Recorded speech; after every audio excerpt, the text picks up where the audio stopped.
warahmatullahi wabarakatuh. Halo semuanya, berjumpa lagi bersama aku Tiffany Alvareta Argianti. Dan di sini adalah video pertama aku membuat video YouTube di mana kita akan membahas tentang bagaimana sih cara memunculkan karakter pada siswa SD. Nah, untuk itu saya sudah mendatangkan tamu yang spesial, yaitu Bu Meis Wahyu Ismayanti. Nah, gimana nih kabarnya Bu Meis? Ya, kabarnya baik, alhamdulillah sehat. Ya, halo semuanya, sapa Bu? Halo. Nah, kira-kira Bu Meis ini sudah mengajar di mana sekarang? Sekarang saya mengajar di SD Negeri Sogontoro 2, Kecamatan Balen, Kabupaten Bojonegoro. Tepatnya saya mengajar di kelas 6. Sudah berapa lama Bu kira-kira? Sudah jalan 5 tahun ini mengajar. Oh, sudah sangat berpengalaman ya teman-teman. Jadi mari kita kulas gimana sih cara menjadi tenaga pendidik yang baik, bagaimana memunculkan karakter pada siswa SD yang baik itu seperti apa. Oke, boleh tanya ya Bu berarti ini? Oke. Pertanyaan pertama nih, bagaimana sih Bu pedoman menjadi seorang tenaga pendidik yang baik seperti itu? Kalau menjadi seorang tenaga pendidik yang baik itu banyak sekali ya yang kita perhatikan. Mungkin yang pertama mungkin dari kepribadian atau sikap seorang guru. Bagaimana kita sebagai guru itu dicontoh atau ditiru oleh anak didik kita, dan bagaimana sikap kita terhadap orang tua, wali murid, dan masyarakat yang ada di lingkungan sekolah. Selain itu juga yang paling penting bagi guru adalah penguasaan materi. Materi apa saja yang harus kita sampaikan kepada anak-anak, seorang guru tentunya harus menguasainya. Kemudian ada juga tentang metode mengajar supaya kelas menjadi aktif, menyenangkan. Guru harus bisa menguasai apa sih metode yang cocok untuk kita terapkan di dalam kelas. Nah, selain itu kita juga harus membangun kedisiplinan antara murid dan juga dengan guru. Kedisiplinan di dalam kelas ataupun kita sebagai guru juga dituntut untuk disiplin ya, mungkin menjadi contoh yang baik. Betul, menjadi contoh sepertinya apa ya, datang tepat waktu, terus menjalankan kewajiban sebagaimana mestinya dan lain sebagainya. Jadi selain itu juga perlu adanya komunikasi yang baik ya, baik antar guru dengan guru, atau mungkin guru dengan siswa, atau mungkin guru dengan wali murid. Betul, wali murid. Oke, seperti itu teman-teman ternyata tipsnya. Kita lanjut ke pertanyaan yang kedua, yaitu bagaimana sih seorang guru itu menghadapi anak didik yang mengalami keterlambatan membaca nih. Biasanya ini terjadi dari TK ke kelas 1 nih, biasanya banyak terjadi seperti itu. Tuh gimana Bu tipsnya biar kita itu sabar menghadapi anak seperti itu? Kalau seperti itu biasanya memang sering kita jumpai ya, terutama di kelas rendah. Mungkin anak ada beberapa, mungkin setiap tahun pasti ada 1-2 anak mungkin dia mengalami keterlambatan. Nah, untuk anak-anak yang seperti itu sih biasanya kita perlu bimbingan khusus ya, atau memberikan materi tambahan mungkin di luar jam pembelajaran, jadi khusus untuk anak-anak tersebut agar bisa mengatasi hambatan-hambatan tersebut. Jadi biasanya hal tersebut diatasi oleh guru kelasnya masing-masing. Jadi kayak diberi bimbingan tambahan kalau memang belum bisa membaca ya, khusus membaca. Seperti itu. Berarti itu harus memang ditangani waktu kelas 1 ya Bu? Soalnya kan materi di kelas 1 itu sepertinya kan masih mudah. Kalau betul. Sudah di atasnya nanti malah tambah sulit. Karena itu kan baru dasarnya. Jadi kan kita selesaikan dulu di kelas 1.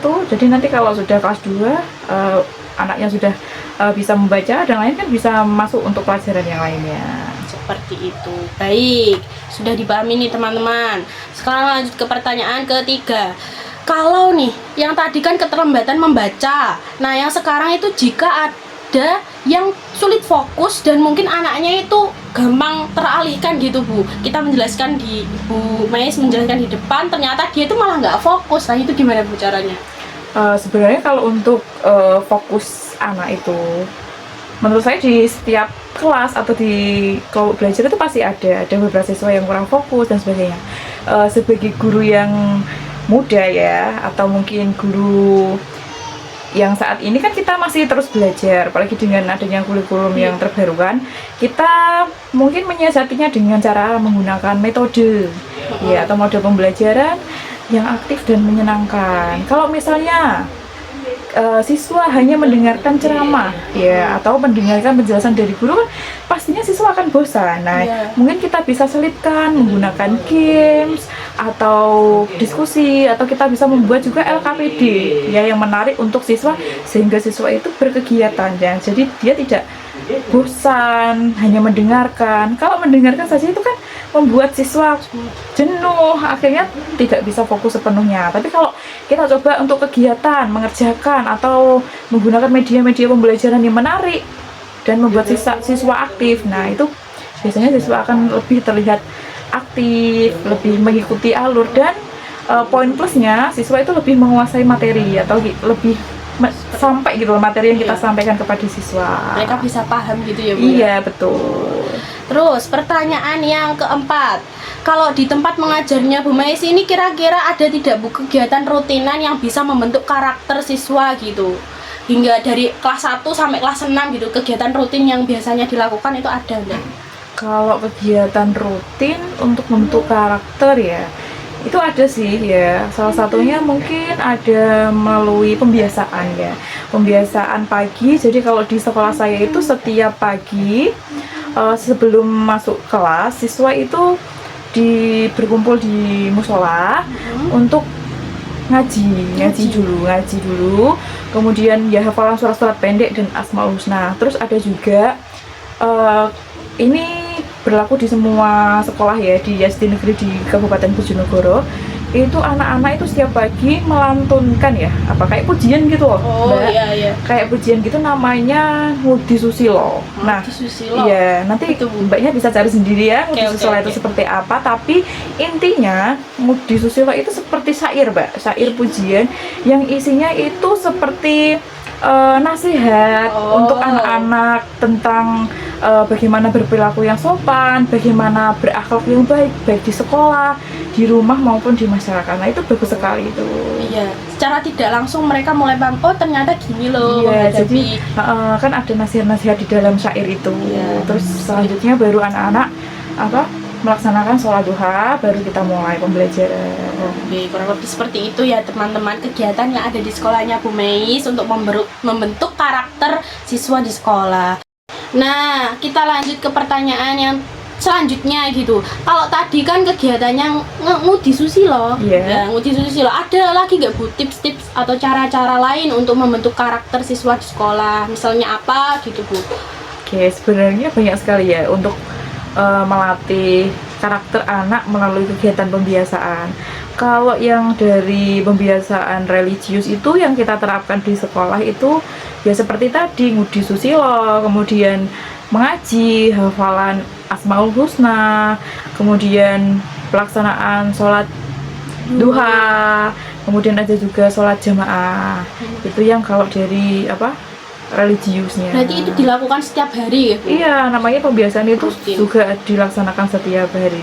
Kalau yang dari segi lain mungkin pembiasaan kedisiplinan ya, mungkin anak-anak harus datang tepat waktu, pulangnya juga sesuai dengan bel, jam istirahat juga sesuai, dan kayak disiplin dalam memakai atribut atau seragam sekolah.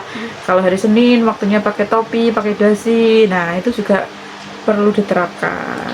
Ada nggak Bu kira-kira kalau mereka itu melanggar gitu, tanggapan Bu Ayu itu kayak gimana gitu? Yang pertama pastinya kita ingatkan terlebih dahulu ya kepada siswa. Kenapa kok tidak membawa, mungkin lupa atau mungkin belum beli gitu. Kalau mungkin siswa terlambat, itu juga banyak sekali faktor yang mempengaruhi. Kebanyakan sih dari faktor orang tua sendiri. Mungkin ada yang mereka dari lingkungan keluarga yang mohon maaf mungkin broken home, sehingga ikut neneknya, kan seperti itu kan perhatian orang tua kan tentunya berkurang. Nah, jadi itu tugas kita sebagai wali kelas tuh lebih perhatian ke peserta didik tersebut. Berarti kalau pembentukan karakter itu bukan hanya dari guru tapi juga kerjasama dengan orang tua juga. Betul sekali, karena saya melihat dari beberapa siswa saya itu ternyata faktor lingkungan itu juga sangat mempengaruhi kepada karakter siswa itu. Baik. Lanjut Bu, pertanyaan selanjutnya nih. Untuk ekstrakurikuler di sekolah Bu Ayu itu kira-kira ada apa aja nih yang bisa membentuk karakter siswa gitu, membentuk karakter baik ya? Kalau yang saya ketahui ya, ada beberapa ekstrakurikuler yang bisa menanamkan karakter pada peserta didik. Salah satunya mungkin pada ekstrakurikuler yang dijalankan di sekolah saya adalah pramuka dan juga ekstrakurikuler drum band. Karena apa? Di situ siswa yang pertama juga dilatih kedisiplinan ya. Kemudian iya, disiplin dalam latihan. Misalnya jam 1 harus semuanya sudah kembali ke sekolah. Nah, terus misalnya nanti jam 3 sudah pulang. Kan itu kan sesuai jadwal. Nah, setiap anak itu kan biasanya diberi tanggung jawab. Misalnya si A pegang ini, pegang alat musik ini, misalnya senar, atau yang si B pegang balera atau sebagainya. Itu kan setiap anak bertanggung jawab atas alat musiknya, dan setiap anak bertanggung jawab untuk menyelesaikan tugas. Misalnya kalau pianika berarti kan harus menghafalkan not-notnya ya loh, dan sebagainya. Jadi kan setiap anak punya tanggung jawab masing-masing. Nah, itu salah satu bentuk karakter. Nah, ketika mungkin ada event atau lomba yang bisa ditampilkan, nah itu poin plus. Hasil dari kerja keras mereka itu membuahkan hasil seperti itu. Kemudian jujur juga bisa Mbak. Misalnya jujur, alat itu kan dipegang kepada anak. Ya, Nah, itu menjadi tanggung jawab. Oh, jujur. Kalau sudah selesai dikembalikan lagi. Kalau ada yang rusak atau yang hilang, mereka yang harus menanggung jawab kan, ya toh? Iya, Seperti itu. Jadi secara tidak langsung bukan hanya disiplin dan kejujuran, mereka berarti juga dilatih untuk bekerja sama karena tim ya Bu kalau drum band itu. Betul. Seperti pramuka itu juga kan kayak misalnya ini ya sebentar lagi ada kegiatan jambore, ada kemah.